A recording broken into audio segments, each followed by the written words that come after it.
Good morning, and it is that time again. Did you know? And one survival skill that you can use to survive what I'm going to talk about at the end. So, oh my God, Jude. Hi, Daniel and Evelyn and Wes. Jude, I haven't seen you in forever. Thanks for joining, you guys. And Gus, welcome. And David, welcome. Thank you, guys. Today, of course, it's been forever, I know. It is Did You Know Friday, and I have tons of more Did You Knows for today. Oh my gosh, I have learned so much. But howdy, Ranch. Before then, I will just wait a few minutes, welcome everybody, let everybody just come in and settle in for a cozy morning or afternoon or evening, whatever it may be for you at this point. Good day to you. And Paul, you made it in, and Chaos Gal, you made it in too. Excellent, excellent. I'm excited, and my hon just made it in. That's my husband, Elevator Joe. Yeah, Jude, every Friday we have Did You Know? And I go through all kinds of things that are like really weird, bizarre, things that nobody knows. Hi, Tanya. And yeah, good afternoon to you. It's nice to see you guys. So yeah, and then I've added now from last week, I added one survival skill. Okay, last week we talked about how to survive being immersed in water in a car. Hi, Kato and Rambone. And then today we're going to discuss something else. Did you know? I know. Here we go. All right. So before I start, I'm going to introduce myself. And by the way, share this out, you guys. People will have fun. So bring more people in. Share it out and share it on Twitter and so forth. Are you from? Hi, 47 and Herba. Okay. All right. So my name is Rosanna. Most of you already know that. I am a licensed marriage and family therapist. I'm here 3 days a week. So can you do a scope on getting over indifference and lack of getting over indifference? Ooh, that's a good one. Okay. Getting over indifference. Okay. All right. We'll do. And empathy. Okay. Will do. Thank you, Wes. I always like from over indifference. You mean like if they're your friends are indifferent and your family is indifferent to you? Is that what you mean? Hi, Anand. Just want to make sure I got it right. Okay, so if you're saying if your friends or family are indifferent? Okay, got it. Okay, good topic. And High Evolution, you know that I always like to get ideas from you guys. I mean, after 3.5 years, I've covered a lot of ground here, you guys. A lot of ground. So if anybody has a specific idea, something they want to or you want to discuss that is of interest, bring it in and I will do it. I will do it. So, all right, should we get right into it? Oh, by the way, I'm here 3 days a week. 3 days a week. Mondays and Wednesdays, I usually cover some sort of a topic, but of course, I'm open to questions. Yes, stop resisting things you can't control. Exactly. And then Wednesdays, we have fun. We do the Did You Know and the survival skill. So, and Albert, welcome. Mariki, welcome. All right. So, dentures. We all know what dentures are. And for people who don't have any teeth, and you see a lot of elderly people. Good morning. A lot of elderly people who wear dentures. Because maybe they don't have the money to have I know my mother-in-law wore dentures. Who wears jean shirt in summer? I don't know. Anyway, so did you know up to the 1800s that dentures were actually made out of the teeth of dead soldiers? So Morad, yay, Crystal, and Denise, welcome, and thank you for inviting followers. So up to the 1800s, if you needed dentures, you could actually be having the dentures of a soldier that died in the war. Isn't that kind of creepy to think about? That you have the teeth of someone who just died in such a violent manner. But that's how we're dentures. That sucks. I know that sucks. That does. Thank you, Denise. Thank you. And by the way, I've not forgotten my piano piece for the hearts. I am working on this piece is really hard, you guys. And so that's sick, I know. This piece that I'm working on, the sonatina, is really hard. And every time I try recording it, I mess up. So I'm still working on it. It's coming soon. Today I played it before I came out here just to get my handle on it. And I did pretty good. So I'm getting closer and closer to playing it for you guys because I have not forgotten. And I'm eternally grateful I know. I'm eternally grateful. It's very hard to do it live here. There's too many distractions. The dogs are barking and everything else. So I have to do it when it's really quiet and then record it and then play it. All right. So somewhere, this is very interesting, somewhere between 1 and 10% of people of European descent are immune to AIDS. I didn't know anyone was immune to AIDS, but it is true. 1 to 10% of people of European descent are immune to AIDS. Isn't that kind of amazing? Dogs need to be part of your concert. Well, we're not going to do that. Hi, Daniel Creshaw. All right.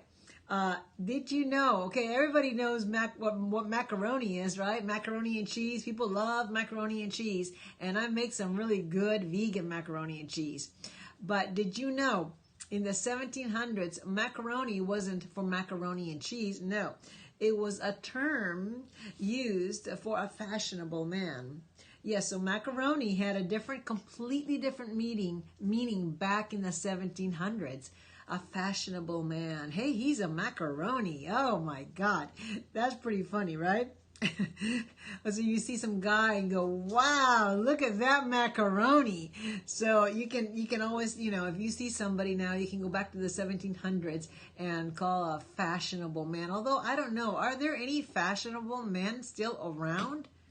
I don't know. I haven't seen too many. Anand is a macaroni. Hey, macaroni. Yes. So I don't see too many fashionable men walking around. I think in the old times, in the 1700s, 1800s, do you notice how everybody used to YouTube, Paul? They're long gone. Yes. They're very long gone. And now everybody wears jeans and t-shirts and so forth. Back in the day, everybody wore suits. Even in the Doris Day movies, all the men wore suits with ties. The women were very nicely dressed. That's gone. That is gone. Hi, Bendor. So, all right. Horses. How much water do you think, and hat, and I love hats, by the way. Hi, Chris. I love hats. Do you know how much water a horse drinks every day? Think about this for a second. Me too. Hey, I lived the 80s. I lived it. Okay. Hi, Dark Side, Pink Warrior, and Aaron. Yes, I lived the 80s. You love my fashion? Well, good. Thank you. All right. Horses drink how much? Can anybody guess how many gallons of water does a horse drink? No, David, no. How many gallons of water does a horse drink on a daily basis? It's more than you think, you guys. Okay, you're close, Paul, but not quite. You're closer, all right? I was shocked. Okay, that's too much. That's too much. But, okay, it's between 20 and 30. And there's a number in there. It's basically we're nothing and marching. We're nothing and marching protest, I know. 25, that's it. FW got it. It's 25 gallons a day. It's a small horse. That's right, Bendor. 25 gallons a day. A horse drinks every day. Can you imagine drinking 25 gallons of water every single day? That's a lot of water. They're very hydrated animals. The cigarette lighter. What came first, the cigarette lighter or the match? Does anybody know what came first? For the old times when people used to be unhealthy and smoke, what came first? Cigarette lighter or the match? Does anybody know the answer to that? Anybody? Anybody? No? Okay. No, Paul. No. It was the lighter. The lighter was in, well, yeah, okay, rock and stick, I get it. But nope. Everybody thinks it's the match. But it's the lighter actually was invented before the match. Isn't that crazy? Hi, Jam. Yeah, I didn't know that either, because I think we all would think it's the match because you have to go like this. Aloha. But no, the lighter came first. Okay. So, okay, does anybody know about the energy drinks? There are certain energy drinks, all right? The 5-hour energy drink. Do you know who the inventor was for that? Hey, Jerry in Portland, the inventor of the 5-hour energy drink. Hey, Red Dragon. Lived as a monk in India for 12 years. That's pretty amazing. He was Indian, yeah. Well, he lived as a monk in India for 12 years. I'm not sure if he was Indian, But hi, Tiny Temper. But he's the one who invented the 5-hour energy drink. Yeah, lived as a monk for 12 years. I can't even imagine what that would be like. Hi, Janice. So yeah, so that's it for that. All right, I'm moving on to my next one because that was from last week and I didn't get to it. Okay, did you know that children of identical twins, okay, what is 5-hour? It's a drink they sell here. It's supposed to give you a lot of energy. It's called a 5-hour energy drink. Yeah. Are genetically siblings, not cousins. Now, I am born from an identical twin and a fraternal twin. My mom and dad are both twins. Like my dad was an identical twin and my mom was a fraternal twin. Hi, Just Jor. So yeah, both my parents are twins, and my niece, who lives in South Carolina, it's actually a dress. She just got pregnant with twins, but unfortunately lost one of them. They were fraternal. I know both my parents and both my uncle and both my uncles are dead now. So my uncle, my dad's brother died, and my mother's brother, who was a very famous artist in Paris. You want to pinch my cheeks? Okay. So yeah, so cousins whose parents are identical twins share 25% of their DNA. Hi, Just Person. Instead of the usual 12.5%. I didn't know that.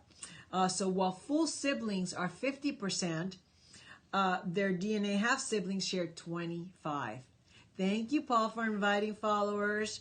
Okay, so I don't know if I told you guys that my son, John, who's the oldest one, he's going to be 40 in September, and my grandson, who's 15, went to the Galapagos Islands for the whole week. They return tomorrow. They went with, my son went with his dad, okay? So, and then this is interesting because a tortoise that was considered to be extinct for 100 years was just recently spotted in the Galapagos. And they've noticed that some of the leaves of some things have been eaten, so they think there may be more of these turtles. They're called the Ferdinand tortoises, okay? So it wasn't extinct at all, and they thought because it hadn't been spotted for 100 years. Isn't that crazy? And my son and my ex and my stepson, my grandson were just there. I'm thinking, I wonder if they even know or if they saw. They sent me a picture of a tortoise. Turtle is cool, they slow, relax, and live long. Yeah, they do. You got that right. Anon. Okay. Did you know, okay, that prisoners in the war in Canada during World War II didn't want to leave the prison? Didn't want to leave. Now, most people, you would say, hey, I want to get out of here. I don't want to be in prison. That's how I live my life, slow and relaxed. I know, because you're in Hawaii. You live in Hawaii. Come on. Who's going to be stressed living there? You know?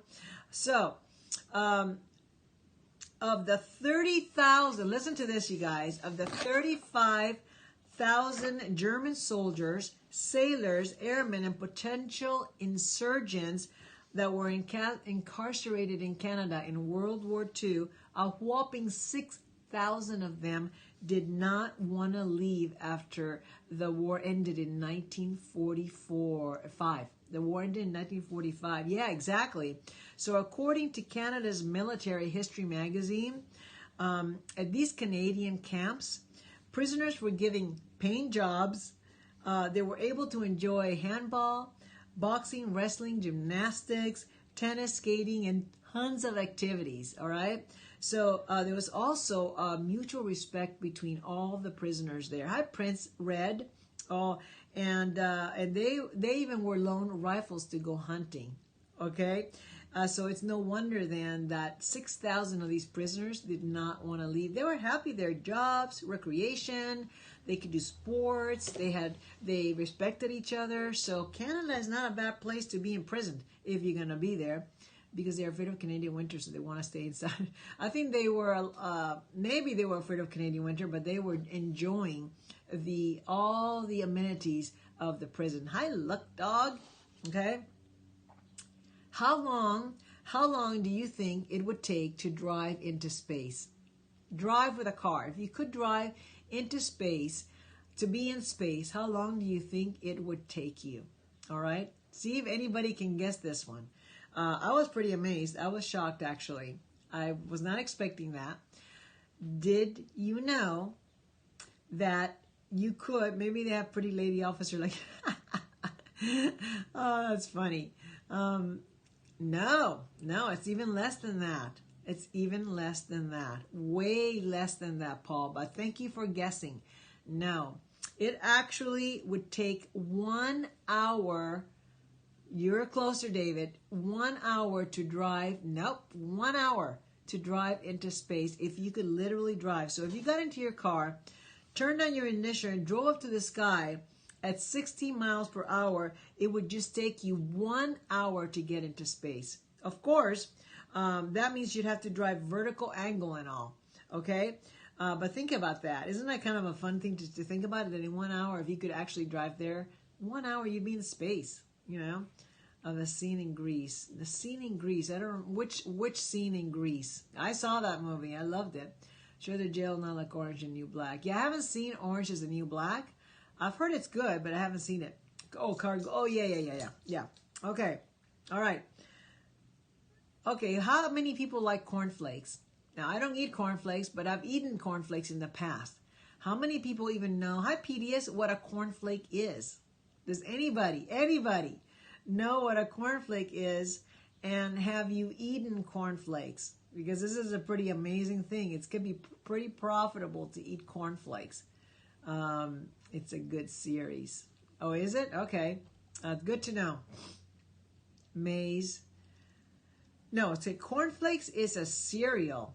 All right? It is a cereal. And it's little tiny flakes. You eat often in India.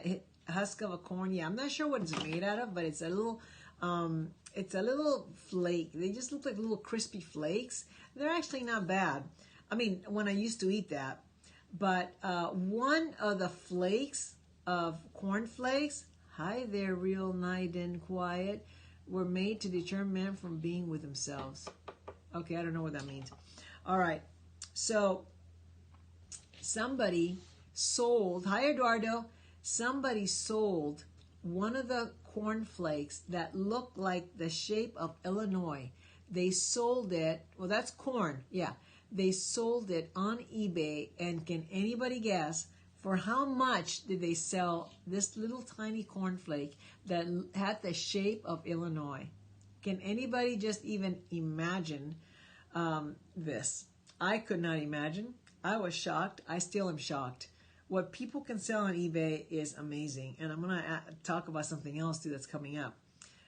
Oh no, keep going up. Hi Mema, keep going up. Keep going up, Paul. You're close though. Almost. Okay, so Commander David, it was $1,350 for a little cornflake that was the shape of Illinois.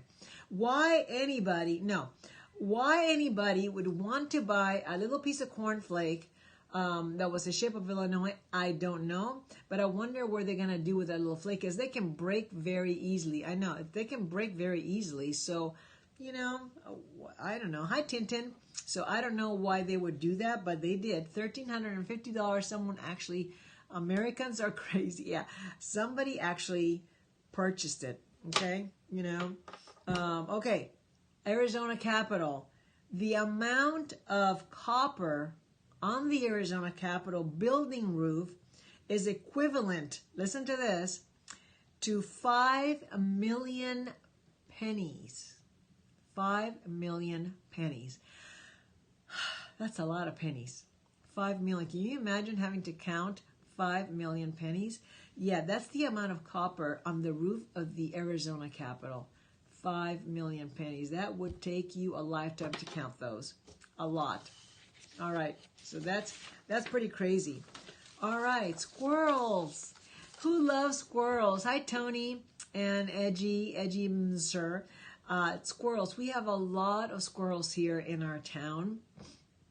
You think you grow older?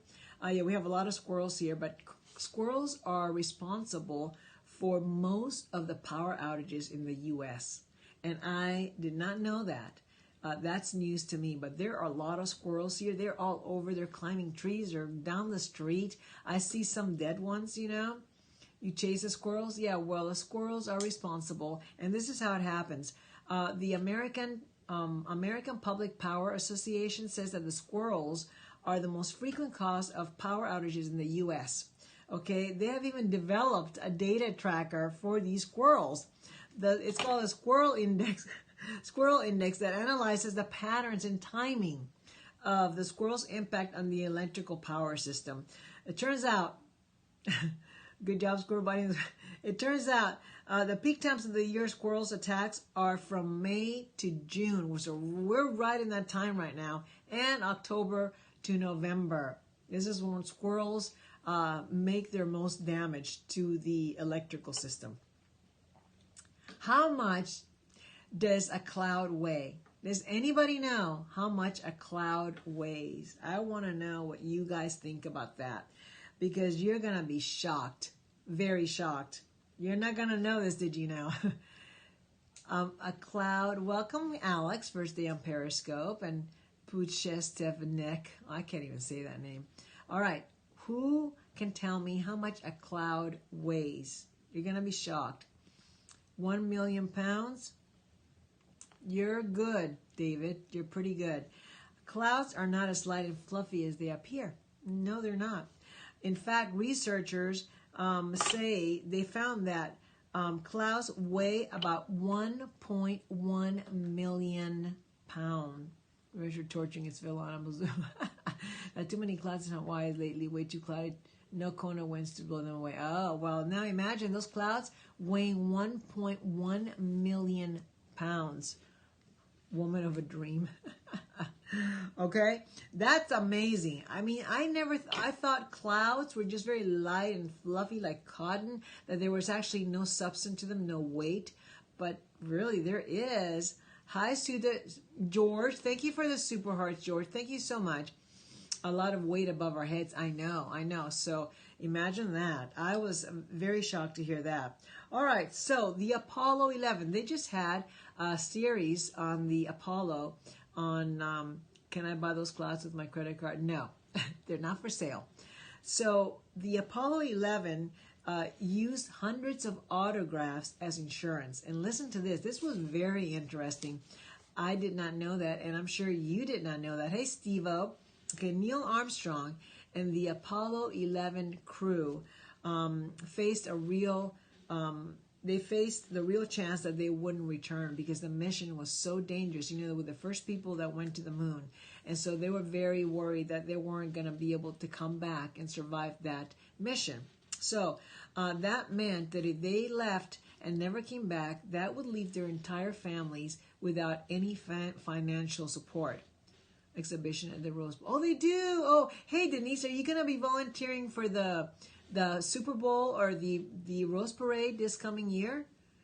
I'm thinking you're probably going to be fine enough to do that, no? Okay, good. I like that you do that. Hi, Demi, Fatih. All right, so due to the extreme danger that they were about to face, they couldn't take out any life insurance policies. Armstrong he went to the moon Hollywood studio. He actually went to the moon. Okay, so instead, oh, good, Denise. Instead, they signed hundreds of autographs so that their families could actually, Glenn Booth, the families could actually sell the autographs and get money that way. Okay, so if they didn't come home on time, the families all had tons and tons of autographs that they could actually sell, maybe on eBay or whatever, okay?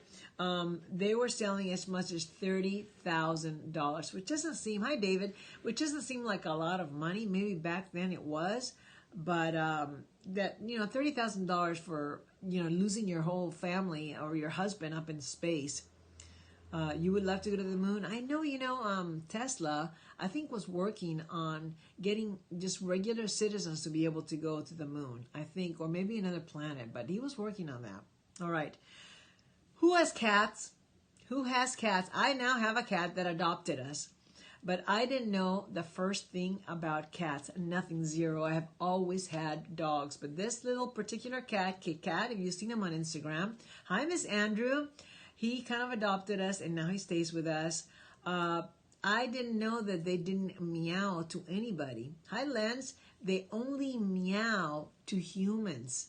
When they're hungry, when they want attention, when they want to be petted, they do not. Unless you're a kid meowing to the mama cat, we can go to heaven soon to meet Jesus. Okay, well, you go to heaven and tell him hi for me. I don't want to go yet. You say, hi, Jesus. Rosanna's saying hi, but I don't want to go yet. Okay, so, yeah, so other than the little kittens, I know, other than the little kittens talking to their mama cats, the cats do not meow only to human beings. And my cat does that if he wants to be let out, if he wants food, and if he wants to just be petted, he'll meow. He'll just do one little meow. He doesn't do a lot of them. A stray cat adopted my mom years ago. She feeds him to this day on her deck, but will not. Well, you know what happened to us, Chaos Gal? Yeah, ours is very sweet too. It turns out, hi Perry and Mystic. It turns out he was living underneath our house. Underneath the foundation. I love to be around cats, Miss Andrew. You love to be around cats? Yeah. So this cat, and one day we would see him. I hate cats. Well, you know, I wasn't particularly fond of cats. I didn't hate them, but I wasn't particularly fond. I was more of a dog person. Boy, this little Kit Kat has turned me around. So he started coming, and then one day it was so hot.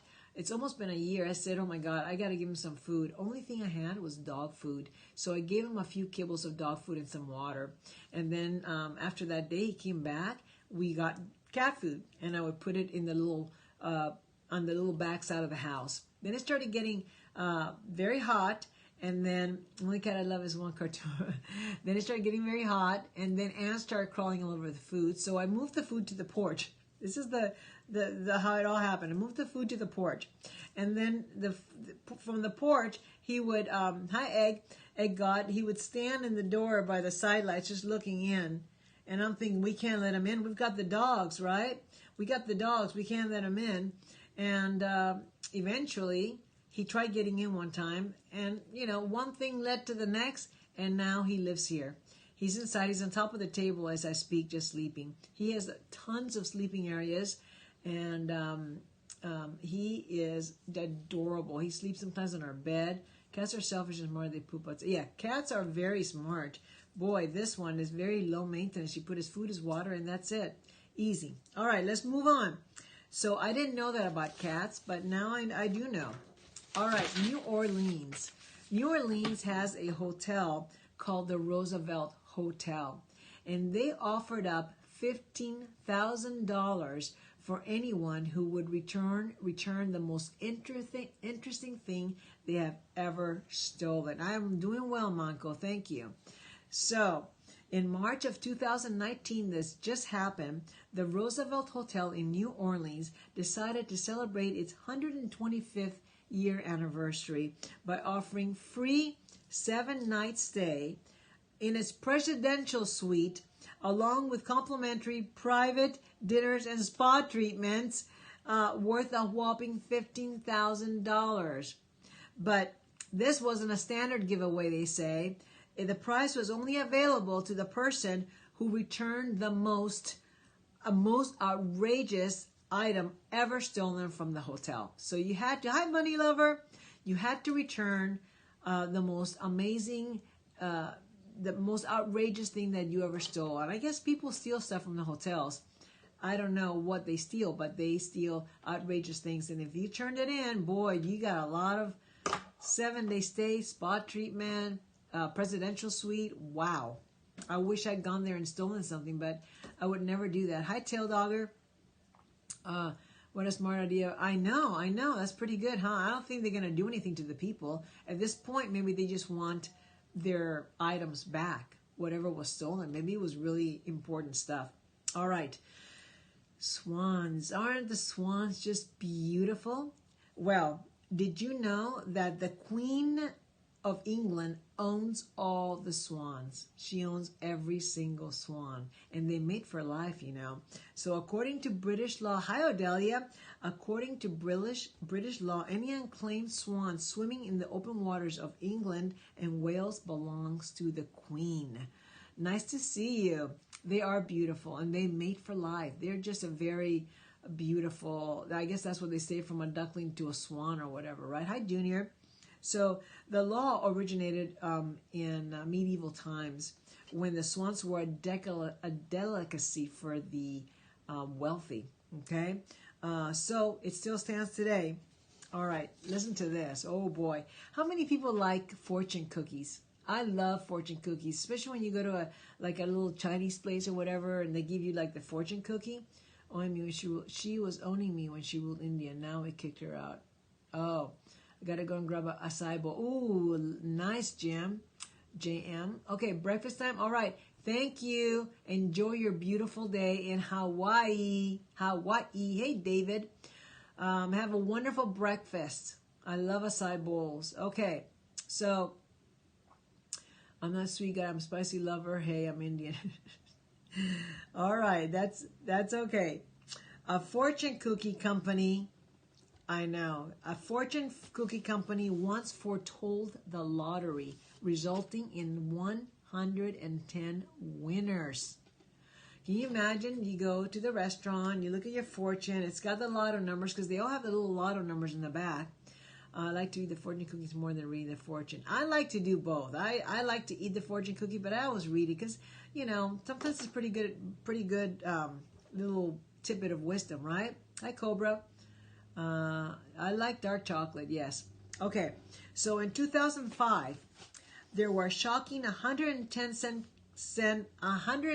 place winners for one Powerball drawing, who all attributed their luck to, hi Boy Big, to a fortune cookie. The folks at the Powerball were suspicious, especially there are just 4 or 5 second place winners. However, no foul play was involved. No foul play whatsoever.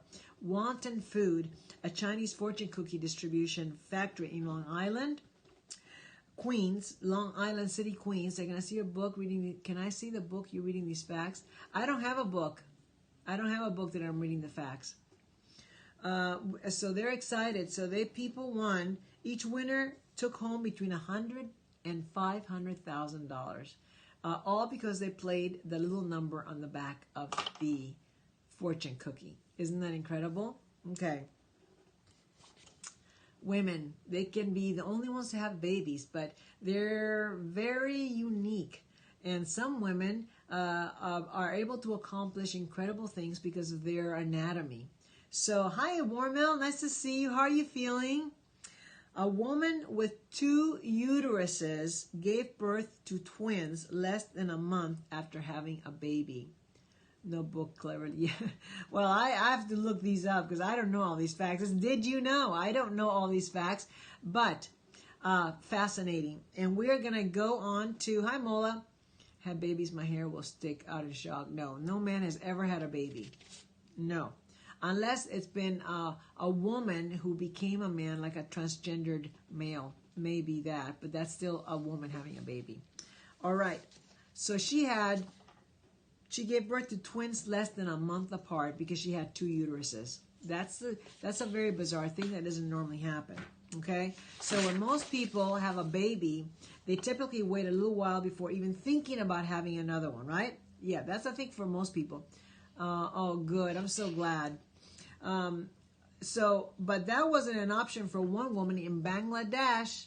I don't know where you are, Anam, but it's in Bangladesh this happened. Okay? She unexpectedly gave birth to twins in March of 2019, which just happened, less than a month after having a newborn.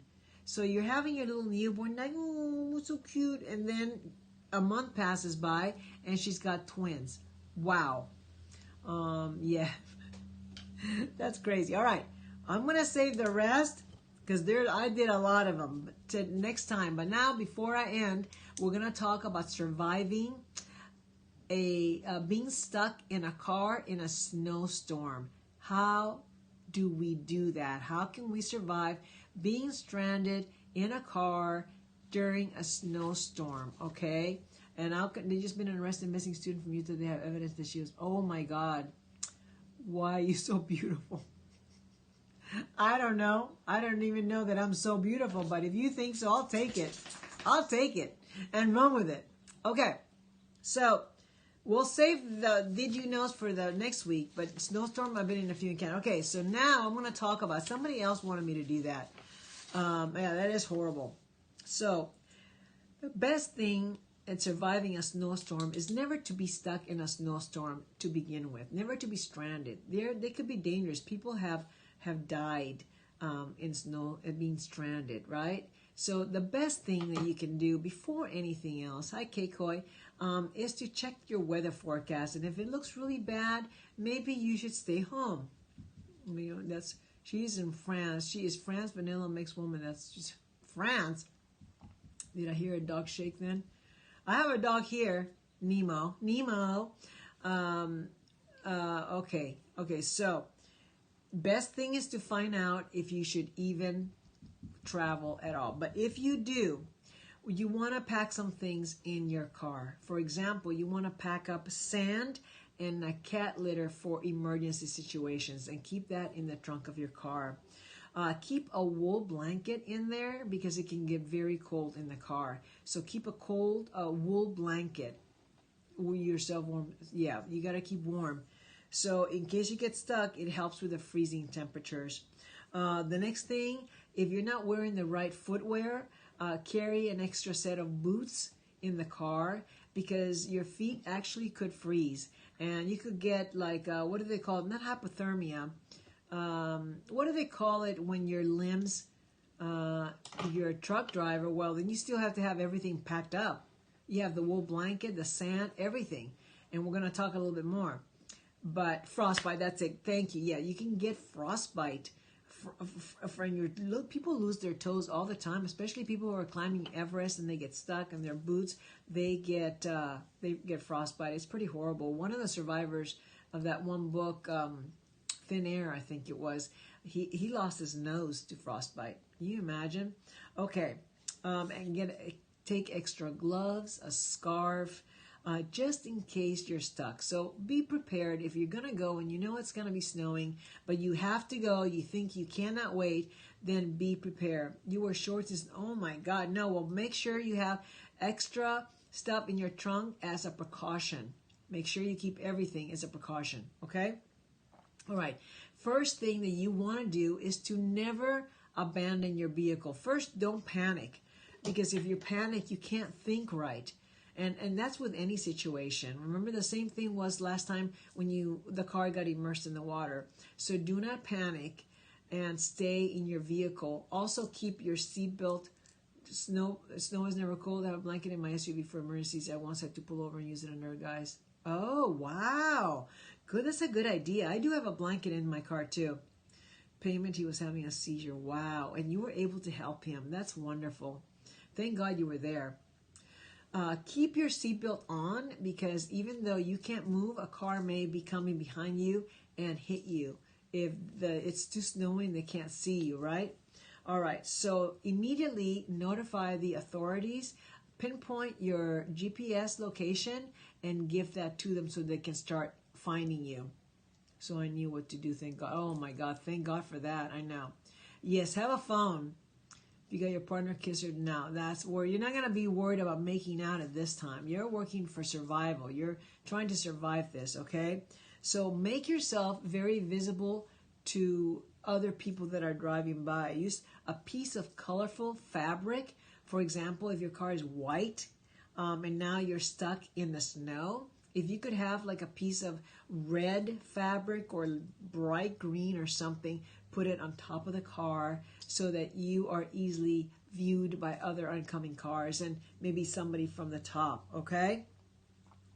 One of the things that I didn't know was to clear your exhaust pipe regularly, because it could get clogged and you can get monoxide poisoning, right? Carbon monoxide poisoning. You could keep waving the cloth, but you don't want to be out too long because you could actually get very cold, okay? So you will be running your car periodically just to make sure that the car doesn't die. Well, you could honk the car, but you don't want to use up all the fuel of the car. So you can turn it on periodically, but make sure that there's nothing blocking the pipe, the exhaust system, so that you don't get carbon monoxide poisoning, okay? So keep warm, keep your blanket. You need to hydrate, and you need to keep your energy up and eating. So you should have snacks in the car, plenty of water, okay? All right. What else? Oh, yeah, you can block any unused space and try to insulate the windows or whatever material you have in the car. So, hi, Ali. You should have all kinds of materials in the car and your trunk. It's not hard. Just get it and put it in there and forget about it. But if you're the kind of person that lives in snow, if you're that person that lives there, not the kind of person, just a person who lives in a cold climate with snow, then these are all precautions that you need to take, especially if you're going to be going out, okay? So once you're stuck in there, remember, call the 911, give them your exact location by pinpointing it on the GPS. Try to conserve energy on your phone because without a battery, it will die, okay? Have the very colorful fabric on top of the car so that people can see it. You can even try honking the SOS in Morse code, which I don't know what it is, but that's really good to know. Canadian winters are the worst. You know what? I've heard that from several people. I don't know what a Canadian winter is. Is it worse than a New York winter or a Swedish winter? How is it worse? What makes it worse? Okay, so sometimes in order to stay warm inside the car, you can try doing exercises. You know, moving your arms. If you can try to do push-ups, but I don't know how you can do push-ups in there. Trying to do sit-ups in the back seat, whatever. Try to move so that you can keep warm. Oh, you have family in there. Okay, so it's the worst. Why is it? What makes it the worst? I've been in minus 40 in Canada with limited clothes. Oh my God. Whew. Okay, so use your gas sparingly. You don't want to run out. Like they fight to pack up packet of. Oh, were they stuck in a car, Jerry? I never used to see that show. I never saw it. I had a friend who loved it, but I never personally saw it. But that's what happened to them. Oh my God. Yeah, fighting for a packet of ketchup and deep snow for weeks at a time. Oh my God. You don't live there now, do you, Odelia? In Canada? Ooh. Yeah, no, I wouldn't like that. I don't even like 60-degree weather. You live there. Oh my gosh. Okay. Well, I'm sorry for you. You should move to California. So stay hydrated. If you want to know if snow is safe to eat, okay, nice now, yeah. Wind is worst part of winter. I agree with you, Anand. You're packing, okay. The snowed in once I visited. Oh, wow. Yeah, I wouldn't want to be in Canada. So if you want to know if it's safe to eat snow or to drink snow, it is highly advisable to melt the snow before consuming it, okay? Eating snow can significantly lower your core body temperature, and you don't want to do that. Hi, Kong and Miss MC P Pants. MC P Pants. Okay, so if you have a sealable container, put it in between the layers of your clothing near you. So you also need to check it periodically to make sure it doesn't spill, all right? I didn't know that it could lower your body temperature, your core body temperature that much. My books yesterday, oh, thank you. Oh my gosh, that's wonderful news. Wonderful news. Let me know if you love it. And if you love it, leave a review. It really gives me a better standing on Amazon. Please, thank you. Thank you so much. I know you'll enjoy it. Hey, Denise, did you see Taylor's in Next Juice, her review on my book yesterday? Did you watch the whole thing? I think I saw you there at some point. I thought I did. But anyway, Taylor from Next Juice did a review on my book. She finished it yesterday and did a whole review on it. And keep the fire, not in if you're in a car. If you're in a car, you can't. As soon as I'm done. Okay, thank you. Thank you so much. All right, so Donnie Boy, not the whole thing. Okay, but even just the start, she gave such a glowing review on my book. She says she loves it, and I was very, very pleased to hear that. She said it came to her at just a perfect time, and that 3 of the letters were specifically meaningful to her. To someone who adopted. Hi, apples. Oh my God, I can't believe how quickly the time is gone. All right, so if you're gonna survive, yeah, it's really good. I really liked. She did a great job, and she really was very complimentary on my book. All right, if you're gonna survive a snow, being stranded in the snow, just be very prepared when you go out. Best not to even go out if you don't have to. Thank you, Denise. Oh, great. Thank you, Bunny Lover. So if you are going, hi, Brian. If you're going to go out in the snow, just prepare. Have the wool blankets. Have plenty to drink. Have snacks. Check the tailpipe so you don't get carbon monoxide and so forth. Thank you so much for the super hearts. Put the snow and keep the manor. Help me. All right, you guys. It is the end. We're done here today. So next week we'll continue on. Wes wanted to have a special topic on getting over the indifference and a lack of empathy from family members. Thank you, David. So we're going to talk about that on Monday. Oh, thank you, Denise, for taking your time to be here and be such a wonderful participant and friend here. So thank you so much to you guys. All right, that's it for today. I'll be back on Monday. Don't worry, and we're going to talk about it. Thank you, Adelia. Thank you, Aaron. Thank you. Thank you so much. Bunny Lover, what is your name? What is your real name? I like to be able to say thank you to you as the real person. But Deanna, oh, what a beautiful name. I love it. Deanna, okay, thank you for buying my book, and thank you for being here and participating. I am grateful to each and every one of you. All right, I'm going to continue to practice my sonatina, and I think it's going to come soon, all right? Because I'm practicing, I want it to be good. I don't want to keep making mistakes while I'm playing. Sonatina's coming. Have a great weekend. Thank you, Chaos Gal. Thank you for being here. You bought 2. I know, my God, that's wonderful, Deanna. All right. So Monday we're going to talk about how do you get over people in your family who have no empathy for you or just are indifferent to you. How do you get over that? We'll talk about that. All right? Thank you, guys. Bye-bye.